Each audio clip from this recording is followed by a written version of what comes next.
Muy buenas tardes, querida instructora. Me presento, mi nombre es Marco José Osorio Daza. En el día de hoy vengo a presentar como tal mi video con relación a la actividad y según unidad número uno de las mediciones y muestreos ambientales. En ello, pues en el material del técnico de muestreo, usted nos da unas herramientas las cuales vengo, digamos, a expresar lo que pude entender, ¿sí? Y a lo que, digamos, cómo lo puedo interpretar. Entonces, la temática de muestreo, ¿sí? Se divide en dos ramas principales. Muestreo probabilístico, que nos habla acerca de, o que nos especifica acerca de muestreos aleatorios, ¿sí? O específicos a un individuo. Y este se divide como tal entre cuatro tipos de muestreo, las cuales son aleatorio simple,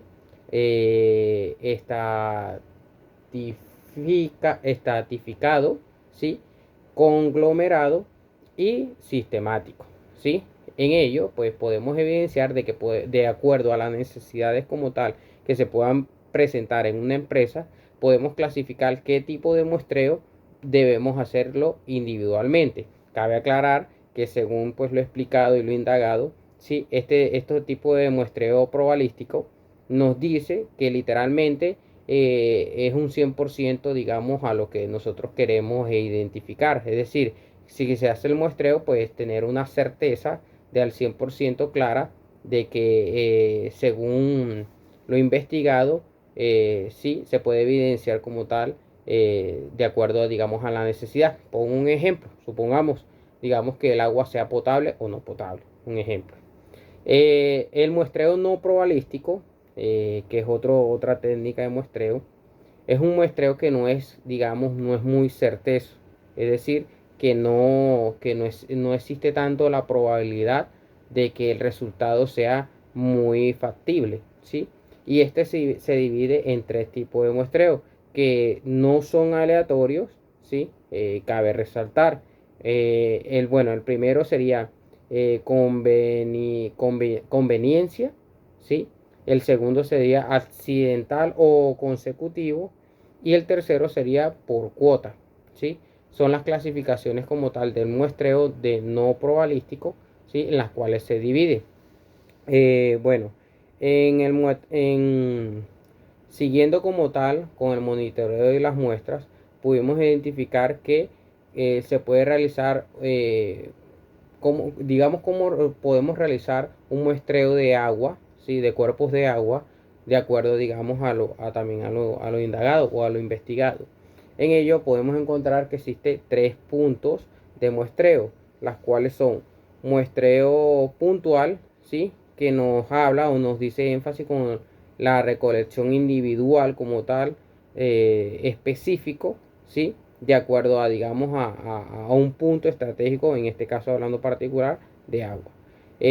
Muestreo integrado, pues nos dicen que es la mezcla de muestreos puntuales, ¿sí?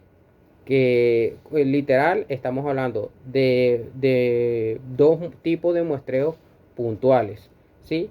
Y el tercero nos hace énfasis al muestreo compuesto, ¿sí? Que es la combinación como tal de muestreos puntuales, ¿sí? Es decir, ejemplo, si tenemos varios puntos de agua, ¿sí? Digamos, es la comparación de cada punto de agua, según el muestreo y según obviamente los resultados. Se recopila esa información y se da como tal eh, unos datos específicos. Entonces, siendo énfasis a la actividad, pues nos basamos al decreto 1072, llevándolo ya, digamos, a la ley. Decreto 1072 del 2015, en su capítulo 6, nos habla acerca de las mediciones ambientales que una organización debe hacer, ¿sí? En esto puse énfasis en el tema del agua, ¿sí?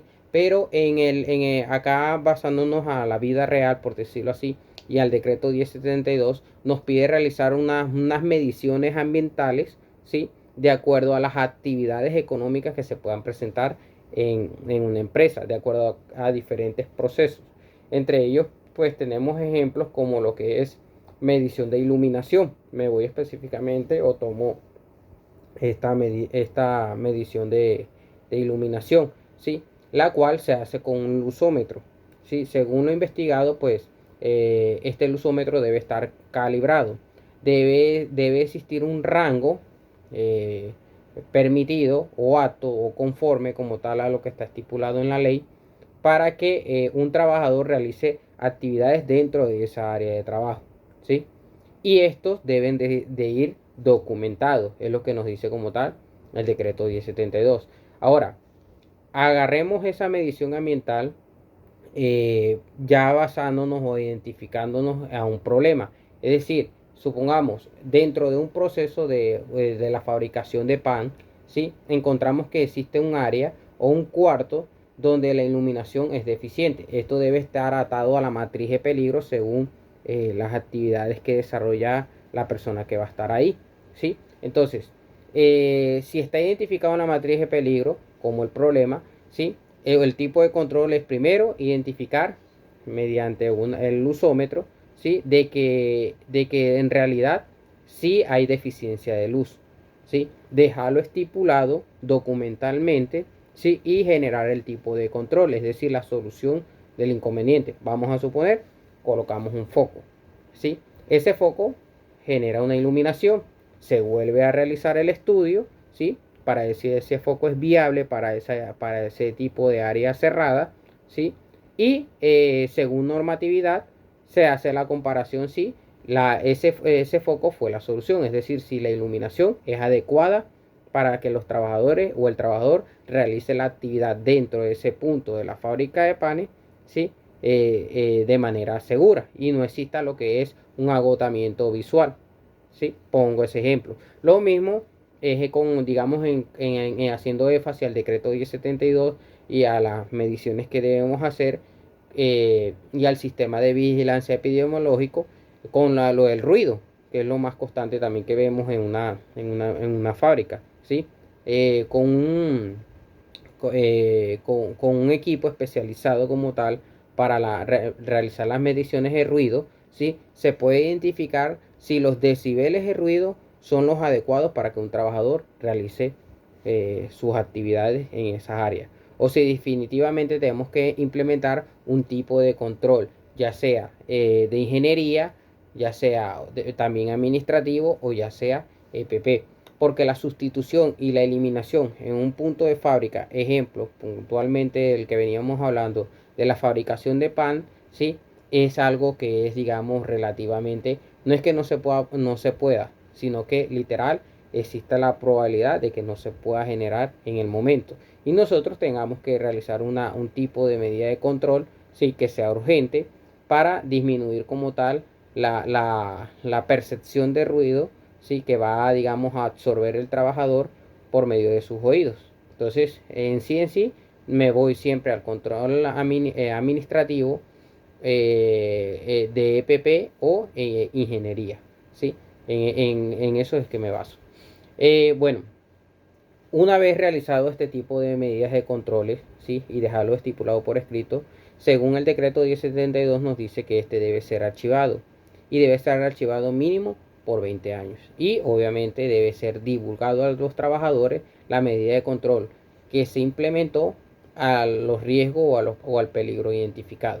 Entonces, esta unidad nos sirve como tal para identificar qué tipo de mediciones debemos presentar o realizar, ¿sí?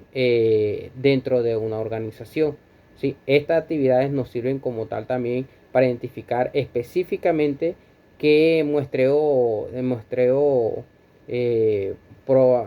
probabilístico, ¿sí? Se puede implementar, ¿sí? Para mí, sencillamente, siempre me iría por el muestreo probabilístico, ya que es un muestreo que obviamente nos va a dar la oportunidad de hacerlo eh, puntualmente, individual, aleatorio, digamos, a los diferentes trabajadores. Y nos iríamos ¿cómo es? Al muestreo estratificado. Bueno, no siendo más, esta es mi presentación, mi video. Fue un placer, un gusto. Feliz tarde.